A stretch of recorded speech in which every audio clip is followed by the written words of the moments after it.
Olá, amigos do Grilo Falante. Bem-vindos para uma boa conversa literária. O que eu tenho em mãos aqui hoje? O Príncipe, de Nicolau Maquiavel, obra escrita no ano de 1513, publicada no ano de 1516, por Maquiavel na Itália, em Florença.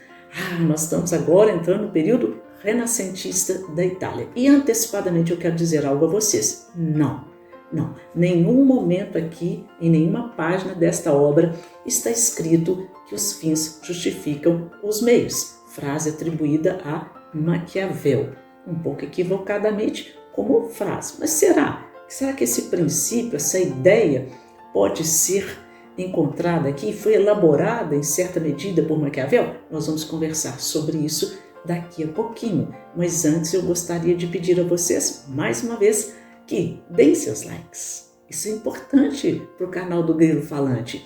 Façam comentários, mais importante. E se inscrevam e indiquem para os amigos. Bom, mas vamos a Maquiavel. É um autor que até hoje é bastante controvertido, embora agora do século XX em diante, estamos agora um pouco mais amadurecidos em relação ao que ele nos traz aqui como proposta de educação do príncipe. No caso, Lourenço de Médici, a quem é colocada essa obra, como príncipe de Florença. E quando nós vamos tratar aqui desta obra, é preciso que vocês compreendam algo. Quem ainda não leu a obra, ou que leu já faz muito tempo, apressadamente, vamos nos lembrar que nós estamos no século XVI e que, portanto, algumas palavras aqui são conceitos que, àquela época, outros significados terão. Então, quando eu digo príncipe, imediatamente, pela nossa cultura, pela nossa história, do século XVIII, XVII, XVIII, vamos pensar da Idade Média até este período, nós temos aí o conceito de príncipe como as representante das grandes monarquias da Europa, do território europeu. Não é? Possivelmente o príncipe, muitos deles tornaram-se reis no futuro. Agora, aqui na Itália do século XVI, sim, existe o território denominado Itália, mas não havia a unificação das cidades-estado, entre elas Florença, Siena, Pado, todas essas cidades, elas tinham uma organização política, uma constituição própria e um príncipe próprio. E muitos deles, naturalmente, que guerreavam entre si, porque queriam um ocupar o território do outro, por uma questão de poder, naturalmente. Mas príncipe, naquele período, quer dizer, o principal, ou o primeiro, aquele que governa acima de todos. Muitas vezes, ele tinha lá o seu conselho, homens, ministros, mas eram conselheiros. Ninguém ditava ordens ao príncipe. Não era concebível, seria um sinal de fragilidade se ele ouvisse os conselheiros e seguisse o pensamento deles. Eles estavam ali para conversar, para trazer ideias, trazer notícias, mas as decisões finais eram do príncipe. Porque se ele não se comportasse dessa forma, diante daquela organização política do seu próprio principado, ele seria visto como um homem sem virtude. E aqui vamos mais uma vez, outro conceito que precisa ser revisto. Virtude não como concebemos hoje, virtude, né? Como dentro da ordem de princípios morais. Virtude vem do latim, de vir, de virilidade, de força, de poder. O príncipe deveria ser, segundo Maquiavel, um esmero virtuoso, um homem de muito poder, que devia ter a força do leão. Veja só que interessante. Em contrapartida, a fortuna. Se ele se deixasse levar pela fortuna, que nesse momento, agora vamos entender o que é fortuna dentro dessa concepção ali, naquele momento da história, divisão ali nos anos que dividiam, né, a Idade Média para o Renascimento. A fortuna, dentro das concepções culturais e até religiosas da época, era uma espécie de força avassaladora sobre a vontade do homem, que lhe retirava inclusive o livre-arbítrio. Era um conceito que estava muito mais ligado às perspectivas religiosas, no caso, o cristianismo católico, que naquele momento era predominante, do que necessariamente a razão, a vontade dos homens fortes. Então nós temos aí, na contrapartida dessa predominância, segundo aqui Nicolau Maquiavel, aconselhando o príncipe, né, nessa obra que é uma educação, não é, do príncipe, que ele deveria ser muito mais virtuoso do que um homem que se deixasse levar pela fortuna, pelas questões que estão fora dele e contra as quais ele não tem nenhum poder, nenhuma força. As forças religiosas, as forças naturais, as forças populares. Não. Segundo Maquiavel, a fortuna tem que ser deixada de lado e o príncipe deve ser um homem virtuoso. Então, seria nessa contrapartida, né, nessa pequeno entrave entre a fortuna e a virtude, nós temos a derrocada do pensamento medieval e a predominância de um pensamento renascentista, antropocêntrico. E é sobre isso que ele vai falar com o príncipe. Quando ele escreveu essa obra, ele estava na prisão, porque ele foi, no período anterior, logo anterior da história, um diplomata, um político de César Borgia, o terrível, né? César Borgia, filho de Rodrigo Borgia, que veio a se tornar o Papa Alexandre II, se não me engano, e quando Alexandre adoeceu, estava à morte, César Borgia tentou organizar politicamente o seu apoio para um Papa que atendesse às suas aspirações políticas. Ele, filho de Alexandre, ele também, segundo a tradição da época, deveria seguir a carreira eclesiástica, o que ele até começou, mas não deu certo por causa dos seus valores, da sua ambição, da sua sensualidade, uma série de questões, né? Cogita-se, aí vem uma fofoca, a história que ele foi amante, inclusive, da própria irmã Lucrécia Borgia. Não há provas disso, mas há fofocas. Mas ele queria o poder. E quando o pai estava à morte, ele decidiu trabalhar politicamente para colocar um papa que lhe atendesse, que ele queria tornar-se o quê? O príncipe de Florença e, naturalmente, espalhar seu poder pelos outros principados. Ele seria realmente uma ameaça, né, aos outros principados, principalmente, no caso, Veneza, que, diferente de Florença naquele período, era uma cidade pacífica, sobre, né, as ilhas do mar Adriático, com uma constituição longa, com principados benfeitores, e Florença, ao contrário, sempre foi um lugar em que o poder foi muito cobiçado por príncipes e príncipes, sucessivos príncipes, com constituições várias que atendiam a demanda de cada príncipe, todos homens muito virtuosos dentro do conceito de Maquiavel, do maquiavelismo, né? Então, César Borgia pertencia a essa tradição.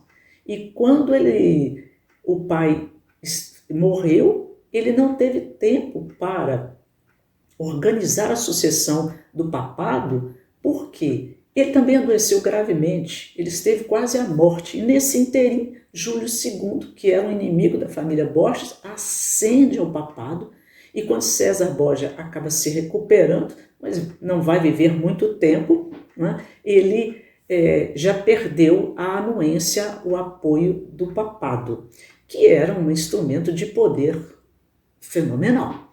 Então, nesse sentido, a partir dessas intrigas políticas, mas Maquiavel trabalha para César Borgia, é um cônsul, representou, organizou milícias, que era assim que eles chamavam na época, exércitos, né, para, principalmente em Siena, combater, e dar e fortalecer o principado de Florença no comando de César Borgia, mas ele perdeu.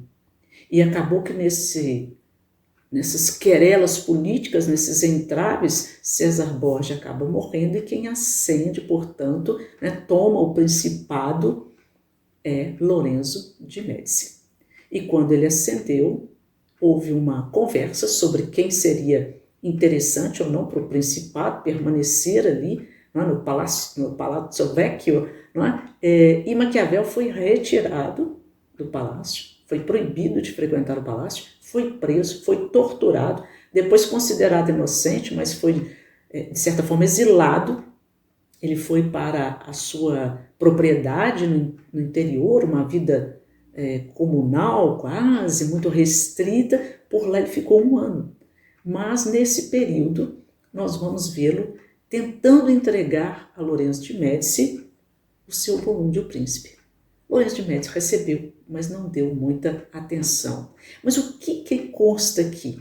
A verdade é que com este título, com o Príncipe, alguns historiadores dizem que Maquiavel pretendia cair nas graças de Lorenzo de Médici porque ele era um homem que gostava desse ambiente do poder, das intrigas do poder, das estratégias do poder e que, portanto, ele pretendeu com este livro, mostrando, na verdade, a Lorenzo de Médici toda uma tradição de príncipes e de principados que sofreram derrotas ao longo, né, dos tempos. E por que sofreram derrotas? No que aqueles príncipes erraram? Então o que ele faz é falar de príncipes e principados para o atual príncipe de Florença, né, que era um território cobiçadíssimo. E Lorenzo de Médici vai muito bem, obrigado, cá entre nós, né? Porque se houve um momento do Renascimento italiano em que houve um esplendor, foi justamente no governo de Lorenzo de Médici. O palácio era frequentado pelo filósofo, por exemplo, Pico de Mirandola, por Da Vinci, por Michelangelo, por Ghirlandaio, por, nossa, todos os pintores, filósofos, escritores. Ele amava os escritores, apoiava, eram mecenas, né? A família de Médici sempre teve essa característica na história de apoiar muito a arte, mas eram também, por outro lado, muito cobiçosos do poder. E é justamente 2 coisas que atraem profundamente Maquiavel: a arte, a cultura, a literatura, o teatro, porque ele escreveu uma grande peça teatral também, a Mandágora, né? Escreveu durante o seu exílio também os discursos das primeiras décadas, né? Esqueci até o nome aqui, fugiu, perdão, que é uma obra magnífica também, mas a mais conhecida dele acabou sendo O Príncipe. Você é um escritor de poesia, de teatro, Tito Livio, lembrei, gente, caiu aqui a ficha, desculpe-me. Mas a questão é a seguinte: tudo que Lorenzo de Médici naquele momento vivenciava, que a corte ali de Florença vivenciava, atraía muito Maquiavel. Ele gostava de viver nessa trama do poder, ele gostava de cultura, de arte, ele gostava e, portanto, ele queria participar disso. Então ele escreve o príncipe a cair nas graças, né, de Lorenzo, ser libertado, voltar a circular naquele ambiente. Ele acaba conseguindo. Mas eu vou agora sair um pouquinho da biografia e vou entrar com vocês aqui nessa edição muito bacana da editora Martins Fontes, que tem um prefácio de um dos maiores estudiosos, quase que dizem os especialistas, fundamental para se compreender o príncipe Maquiavel, que é o Raymond Aron, não é? Que é da Inglaterra do século XIX.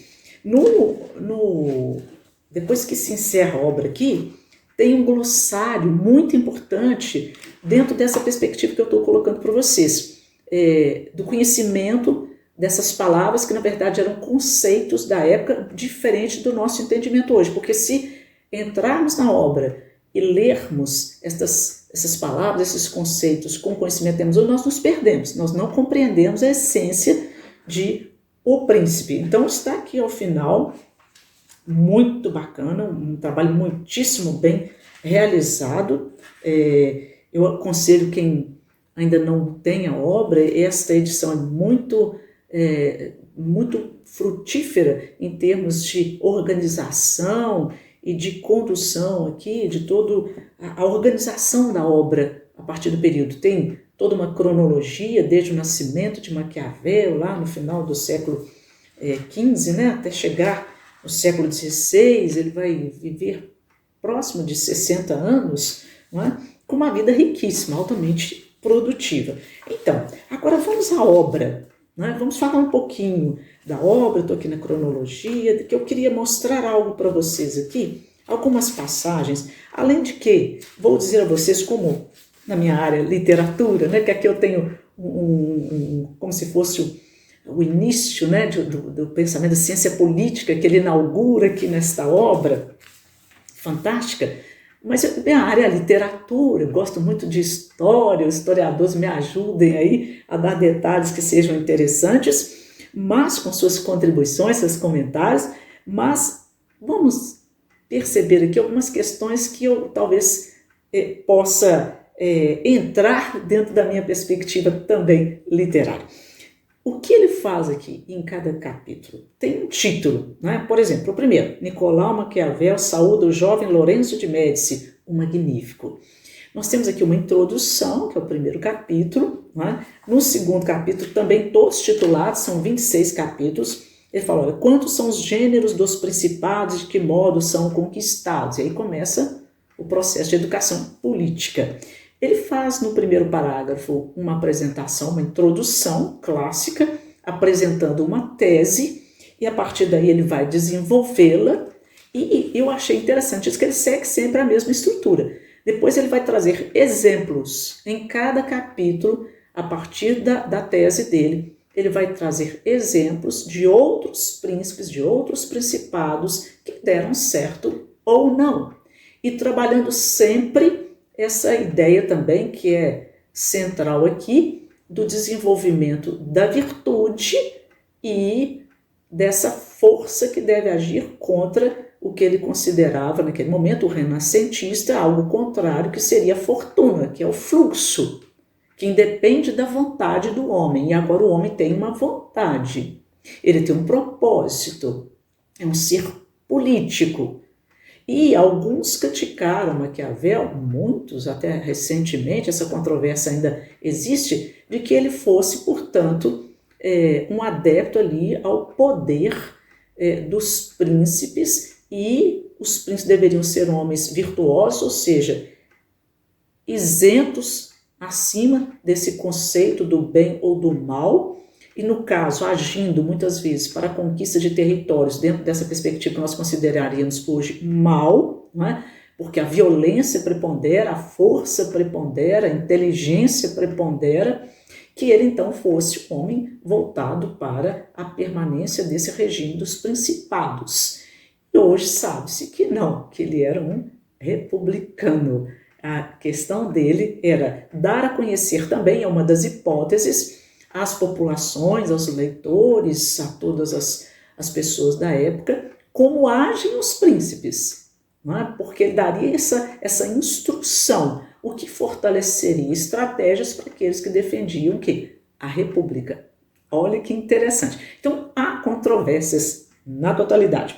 Mas olha aqui o primeiro parágrafo, a tese do primeiro capítulo dele, ele fala, todos os estados, todos os domínios que tiveram e têm império sobre os homens foram e são ou repúblicas ou principados. Os principados ou são hereditários, aqueles nos quais a linhagem de seu senhor é príncipe há muito tempo, ou são novos. Ele vai tratar disso aqui muitas vezes ao longo aqui dos capítulos. Por quê? Há príncipes que são homens, como o próprio César Borgia, que vem, né, de uma nobreza, filho de um papa, que já tem uma tradição, né, de poder que vem da família de longo tempo.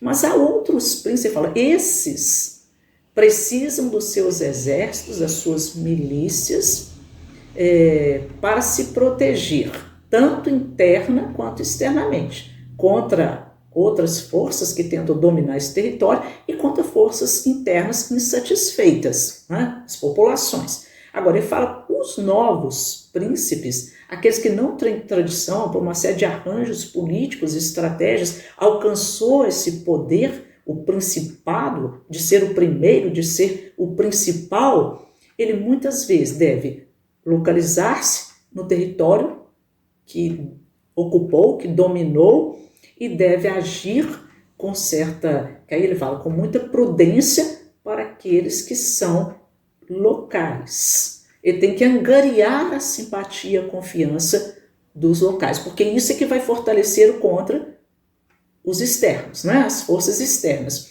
E essa questão, aí entra outro conceito dele. É um príncipe que deve ter, aliás, ele fala que todos os príncipes devem ter, mas principalmente os novos. A prudência. A prudência, veja só, agora eu vou mostrar para vocês como esse glossário vai nos ajudar. Olha só, quando ele fala aqui, deixa-me ver aqui, é glossário. Olha aqui, eu vou pegar aqui a letra P, gente, não vão embora, me espera aí, porque eu devia ter marcado isso aqui, não deveria? Com certeza. Mas então, achei prudência, né? Ó, a prudência no sentido usual, moderno, é uma virtude que leva no extremo ao imobilismo, a dificuldade de assumir uma postura imediata. O prudente é o sensato e o cauteloso. Esse não é o sentido que tem para Maquiavel. Percebeu a diferença da atualidade para o conceito na época? Vamos ver a Maquiavel então, ó. Que remete ao conceito aristotélico de prudência. A prudência não implica imobilismo, mas, grosso modo, é a capacidade de julgar e deliberar em função da contingência. É a inteligência prática. Esse é o virtuoso.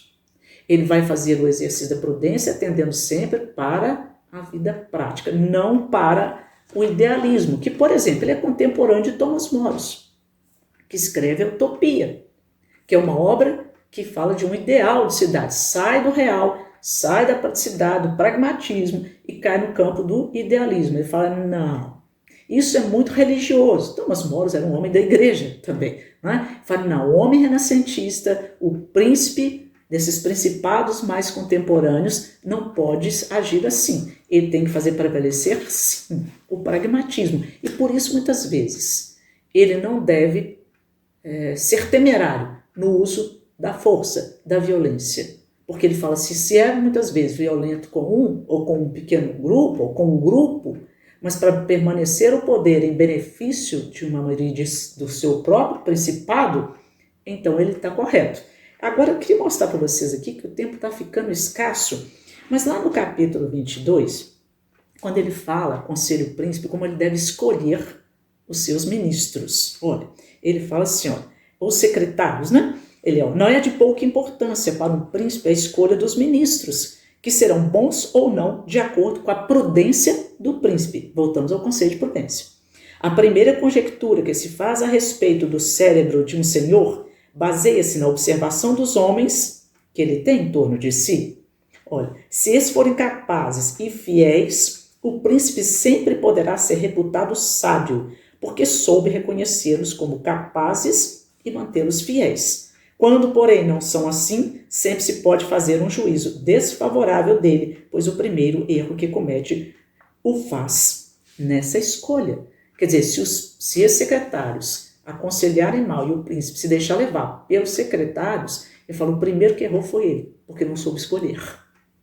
Olha que questão, né, que ele nos traz aqui. Depois ele vai falar dos exemplos, né, daqueles que escolheram mal seus príncipes, como eu disse a vocês, que é a estrutura, né, do texto dele. E, claro, uma conclusão, lembrando ao príncipe da ideia principal que o capítulo traz. E, por último, bem rapidinho, ó, de quando pode a fortuna nas coisas humanas e de que modo se pode resistir-lhe. Resistir à fortuna. Você fala, mas como resistir à fortuna? A fortuna não é o bem? Não é a boa sorte? Não para eles. Lembre-se dos conceitos. Olha, não ignoro que muitos foram e são de opinião que as coisas do mundo são governadas de tal modo pela fortuna e por Deus, que os homens não podem corrigi-las com a prudência e até não tem remédio, alguns contra elas. Por isso poder-se julgar que não devemos incomodar os demais com as coisas, mas deixar-se governar-se à sorte. Ou seja, ele está falando, não é? Nada de fortuna. Prudência e virtude, sensatez e força, lucidez, razão. Não é? Nós estamos aí no ápice do período do Renascimento, embora o período do Renascimento, logo vamos encontrar a Contra-Reforma, e é claro que o próprio Maquiavel vai encontrar seus detratores, tanto que quando ele, no fim da sua vida, ele está ignorado, maldito, degradado, sozinho, pobre, e morre nessa condição. Mas a obra dele ficou para os nossos dias. E é sobre essa obra tão magnífica que eu gostaria de trazer a vocês, né? Falar sobre ela, da atualidade desta obra. Vocês vão encontrar aqui passagens, situações impressionantes. Você fala, mas ele parece que está falando dos dias atuais. Como, por exemplo, achei interessantíssimo aqui, eu ainda vou falar um tiquinho, quando ele fala, olha, por que razão o reino de Dario, ocupado por Alexandre, não se rebelou contra os sucessores deste após sua morte? Aí ele fala da prudência, né, de Alexandre, como ele soube, na verdade, conduzir, não é, o seu governo, embora breve, né, morreu tão jovem, mas ele foi um homem, segundo a perspectiva dele, um homem prudente. Ele falou, olha, consideradas as dificuldades que existem para manter um Estado recém-conquistado, poderia parecer surpreendente que Alexandre Magno tenha se tornado senhor da Ásia em poucos anos e morrido logo após ocupá-la. Parecia razoável, portanto, que todo aquele Estado se rebelasse, não obstante seus sucessores o terem mantido sem maiores dificuldades do que surgidas entre eles mesmos de sua própria ambição. Porque Alexandre soube, não é, conduzir e governar da forma como ele coloca aqui, que deve ser um príncipe ideal. Eu deixo para vocês, nosso tempo é breve, é uma obra riquíssima, riquíssima, e quando vocês lerem, vocês vão perceber as realidades contemporâneas dos governos, dos estados, etc., e vão dizer assim, nossa, esse homem também foi profeta. Olha, meu abraço, abraço do Grande Falante. Mais uma vez, obrigada pela presença. Deem seus likes, o joinha, né? O joinha.